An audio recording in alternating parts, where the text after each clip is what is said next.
साथियों नमस्कार। आज संविधान दिवस है और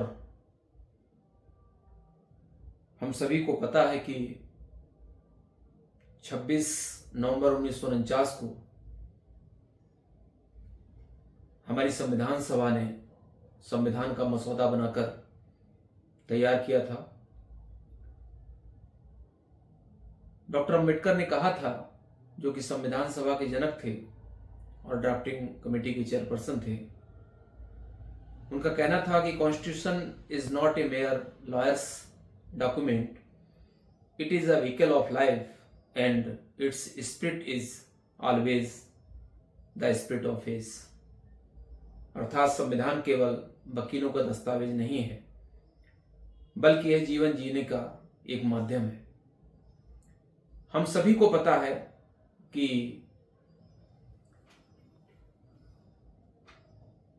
जब भारत पराधीन था और ब्रिटिश आधिपत्य में था, तो किस तरीके से अंग्रेजों ने भारत का शोषण किया। अंग्रेज आए थे एक व्यापारिक कंपनी के रूप में, लेकिन उन्होंने भारत के प्रत्येक मामलों में हस्तक्षेप किया।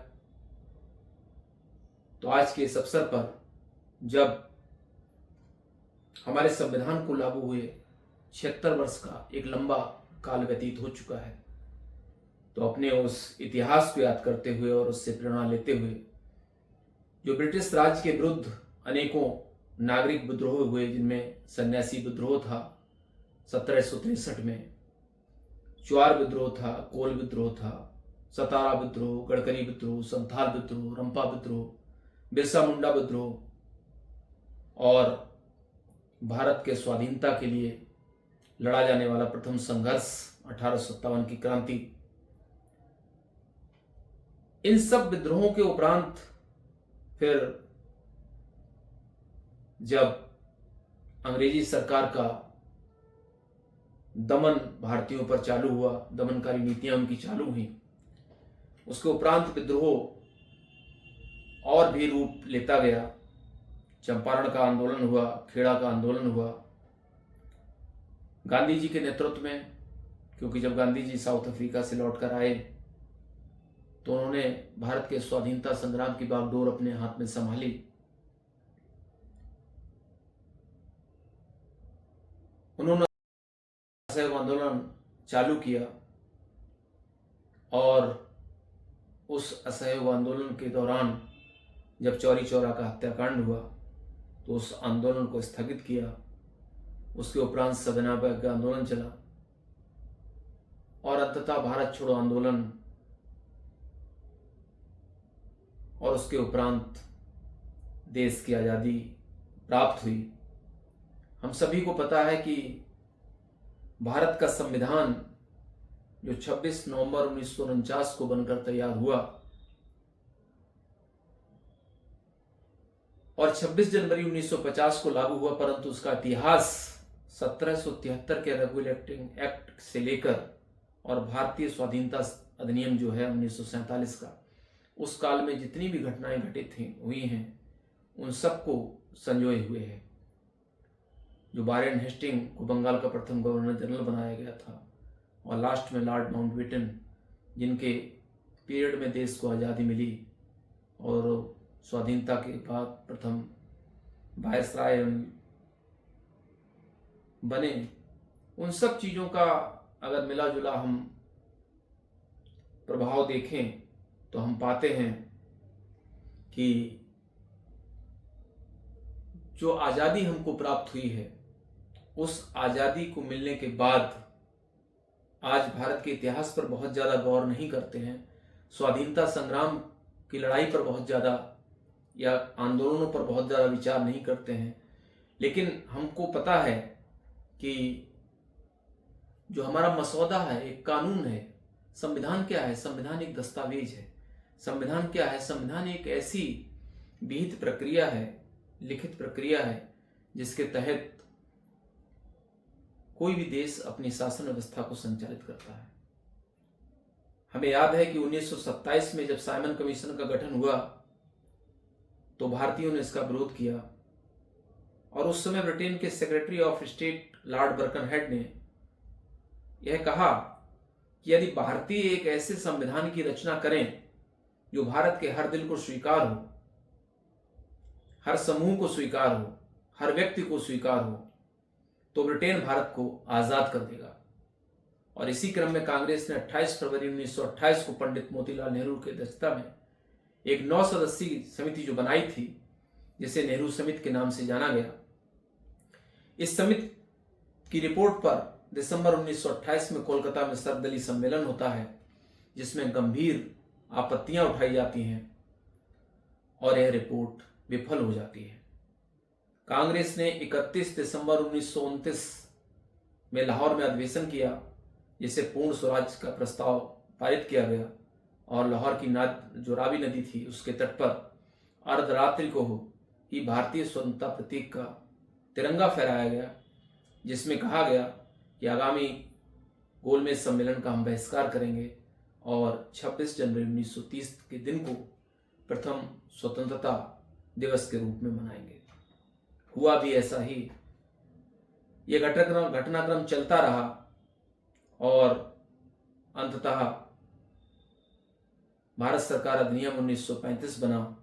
उसके बाद कैबिनेट मिशन आता है और कैबिनेट मिशन ये कहता है कि भारतीय अपना एक दस्तावेज तैयार कर लें ताकि हम भारत को आज़ादी प्रदान कर दें। लेकिन जब तक भारतीय दस्तावेज तैयार नहीं करेंगे तब तक उनको जो उनकी शासन व्यवस्था है उसको संचालित करने का कार्य भारत का जो अधिनियम 1935 है, भारत सरकार अधिनियम 1935, इसके अनुरूप ही चलाना होगा। 15 अगस्त 1947 को भारत आजाद होने के बाद यही समिति जो संविधान सभा बन गई, जिसने 1 दिसंबर 1946 से अपना कार्य प्रारंभ किया और संविधान सभा की विधिवत स्थापना 6 दिसंबर 1946 को होती है। 9 दिसंबर 1946 को संविधान सभा की पहली अस्थायी बैठक होती है, जिसमें डॉक्टर सच्चिदानंद सिन्हा को अस्थायी सभापति नामित किया जाता है और 11 दिसंबर को डॉक्टर राजेंद्र प्रसाद को संविधान सभा का स्थायी सभापति नामित किया जाता है। 13 दिसंबर 1946 को पंडित जवाहरलाल नेहरू द्वारा संविधान सभा में उद्देश्य प्रस्ताव पारित किया जाता है, जिसे 22 जनवरी को संविधान सभा द्वारा स्वीकार कर लिया जाता है। 22 जुलाई 1947 को तिरंगे को राष्ट्रीय ध्वज के रूप में स्वीकार किया जाता है और 29 अगस्त 1947 जो कि सबसे महत्वपूर्ण तिथि है, 29 अगस्त 1947 को प्रारूप समिति का गठन होता है, जो कि संविधान सभा का मसौदा तैयार करने के लिए नामित की गई थी, गठित की गई थी। और इस समिति में कुल 7 सदस्य होते हैं, जिनमें डॉक्टर B.R. अम्बेडकर, जो कि उस समय के सबसे बड़े कानूनविद थे, को अध्यक्ष बनाया जाता है और उनके अतिरिक्त Alladi Krishnaswami Ayyar, N. Gopalaswami Ayyangar, doctor K.M. Munshi, Syed Mohammad Saadulla, B.L. Mitter और D.P. खेतान को नामित किया जाता है। और यही समिति 26 नवंबर 1949 को मसौदा तैयार कर संविधान सभा को प्रस्तुत करती है। 24 जनवरी 1950 को संविधान सभा के सदस्यों द्वारा संविधान की प्रति पर हस्ताक्षर किए जाते हैं और 26 जनवरी 1950 को भारतीय संविधान को लागू किया जाता है। हम सभी को पता है कि भारत का संविधान जो बनकर तैयार हुआ, उस समय तत्कालीन समय में 395 अनुच्छेद और 8 अनुसूचियां थीं, जो वर्तमान में लगभग 470 अनुच्छेद और 12 अनुसूचियां हो गई हैं। भारतीय संविधान के बहुत सारे उपबंध यद्यपि 1935 के एक्ट से लिए गए हैं, इसीलिए कुछ लोगों ने और कई राष्ट्रों के संविधान से जो बहुत महत्वपूर्ण अंश हैं उनको लिया गया है। इसीलिए बहुत सारे मनीषियों ने इसको बैग ऑफ बोरोइंग अर्थात भारतीय संविधान को उधार का थैला भी कहा, क्योंकि इसमें से United kingdom, America, Germany, Ireland, Australia, Canada, Japan और अविभाजित सोवियत संघ से बहुत सारे उपबंध लिए गए। लेकिन इन उपबंधों को लेने के पीछे जो हमारे संविधान निर्माताओं की मंशा थी, खासकर डॉक्टर अम्बेडकर, जो कि उस समय के सबसे बड़े कानूनविद थे और जिनकी शिक्षा दीक्षा विदेश में हुई, जिनको कोलंबिया यूनिवर्सिटी ने डिकेड्स के पीरियड में सिंबल ऑफ नॉलेज की उपाधि दी, और उनके द्वारा ही द प्रॉब्लम ऑफ रूपी के बेस पर भारतीय रिजर्व बैंक की स्थापना होती है। तो ऐसे मनीषी द्वारा जब कानूनविद के रूप में भारत के संविधान का मसौदा तैयार करने का प्रस्ताव स्वीकार किया गया, और उस प्रस्ताव के उपरांत उन्होंने अथक प्रयत्न कर इस संविधान को जो रूप प्रदान किया, जो 395 अनुच्छेद और 8 अनुसूचियों में जो हमारा संविधान बनकर तैयार हुआ, यह संविधान अपने आप में बहुत ही महत्वपूर्ण स्थान रखता है। विश्व में बहुत सारे देश, बहुत सारे राज्य उस समय आजाद हुए, उन्होंने भी अपने संविधान बनाए, लेकिन परिस्थितियों के कारण उनमें उनके संविधान कोलैप्स हुए। संविधान की प्रति पर जिन 284 सदस्यों ने हस्ताक्षर किए थे, उस प्रति को डॉक्टर अम्बेडकर ने जब संविधान सभा को सौंपा, तो बाबा साहब का कहना था कि कोई भी संविधान अंततः बुरा साबित होगा अगर उसको लागू करने वाले लोग अच्छे नहीं होंगे, और कोई भी संविधान अंततः अच्छा साबित होगा अगर उसको लागू करने वाले लोग अच्छे होंगे। तो बाबा साहब का यह कथन अपने आप में दर्शाता है कि संविधान में जो भी उपबंध निर्धारित किए गए हैं, भारतीय संविधान में जैसा बताया कि 395 अनुच्छेद, जो कि वर्तमान में लगभग 470 के आसपास अनुच्छेद हैं और वर्तमान में अनुसूचियां 12 हैं, इन सारे अनुच्छेदों में ऐसा कोई भी उपबंध नहीं है जिसमें मानव हित की बात ना की गई हो।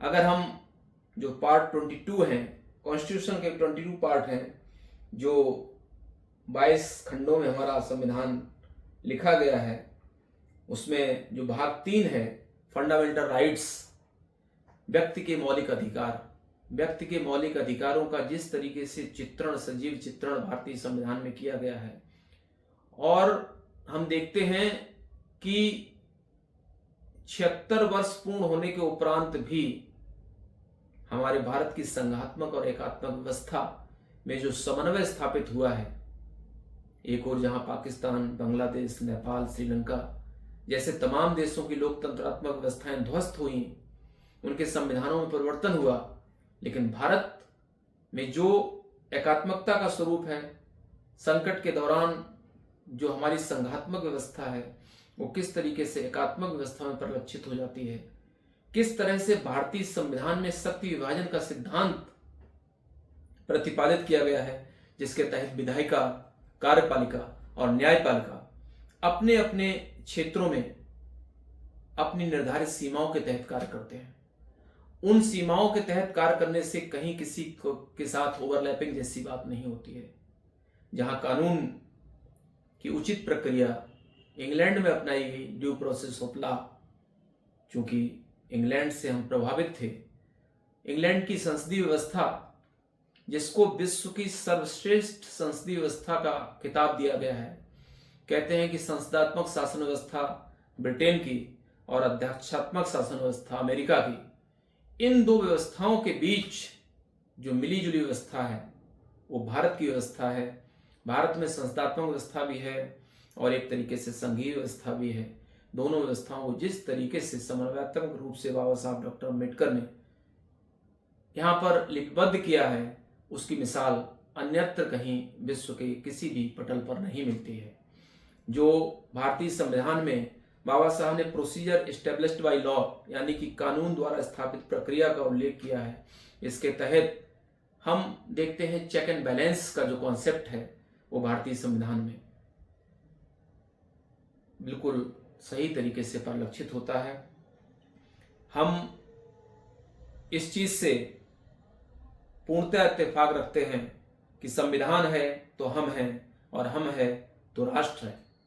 राष्ट्र तभी तक सुरक्षित है जब तक संविधान है, और संविधान जब तक सुरक्षित है जब तक कि राष्ट्र के प्रत्येक व्यक्ति के हित सुरक्षित हैं, राष्ट्र के प्रत्येक व्यक्ति का यह कर्तव्य होना चाहिए कि वह भारतीय संविधान का सम्मान करे, पालन करे और भारतीय संविधान में जो भी उपबंध निर्धारित हैं उनका अक्षरशः पालन करे। प्रियम्बल भारतीय संविधान की, जिसको आत्मा भी कहा गया है, इसमें साफ साफ कहा गया है कि हम भारत के लोग भारत को एक संपूर्ण प्रभुत्व संपन्न समाजवादी पंथ निरपेक्ष।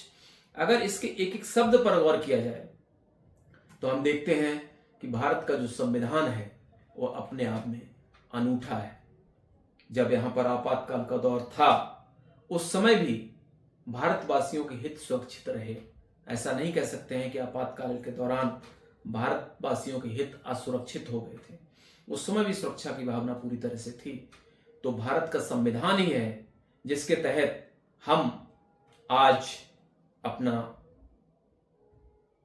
76 वर्ष पूर्ण करने के उपरांत, और हम ये मान के चलते हैं कि इस संविधान के कारण हम आज सुरक्षित हैं।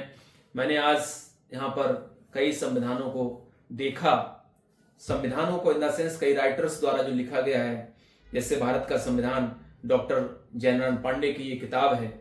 इसको मैंने बहुत कंपटीशन के दौरान भी पढ़ा था और इससे बहुत सहूलियत मिलती है समझने में। और दुर्गादास बसु जो कि बहुत ही प्रख्यात राइटर हैं, introduction to the constitution of India, अपने आप में बहुत ही महत्वपूर्ण ये कॉन्स्टिट्यूशन का इन्होंने जिस तरीके से लिखा है डॉक्टर डी बसु सर ने, वह अगर कोई भी कॉम्पिटिटर और कोई भी समझदार व्यक्ति पढ़ता है तो मुझे लगता है कि उसको देश और दुनिया के बारे में बहुत सारी चीज़ें समझ में आती हैं।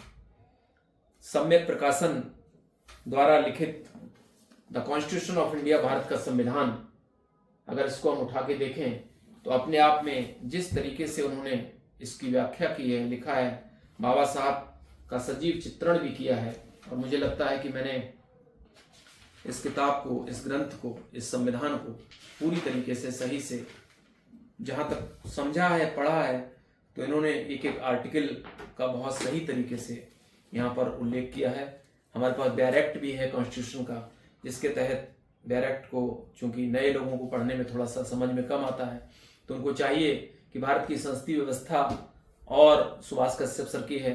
तो ये सारी चीज़ें भारत के प्रत्येक व्यक्ति के लिए, जो भी शिक्षित व्यक्ति है उसके लिए हमारे ये मूल ग्रंथ हैं, इनको पढ़ना इसलिए भी आवश्यक है कि हमको अपने अधिकारों के बारे में, अपने कर्तव्यों के बारे में, जो हमारे मौलिक कर्तव्य हैं, जो नीति निर्देशक तत्व हैं और जो हमारे मौलिक अधिकार हैं, और इसके साथ साथ जो स्पेशल प्रोविजंस हैं कॉन्स्टिट्यूशन में, उन सब का सही तरीके से हम उसको समझ सकें।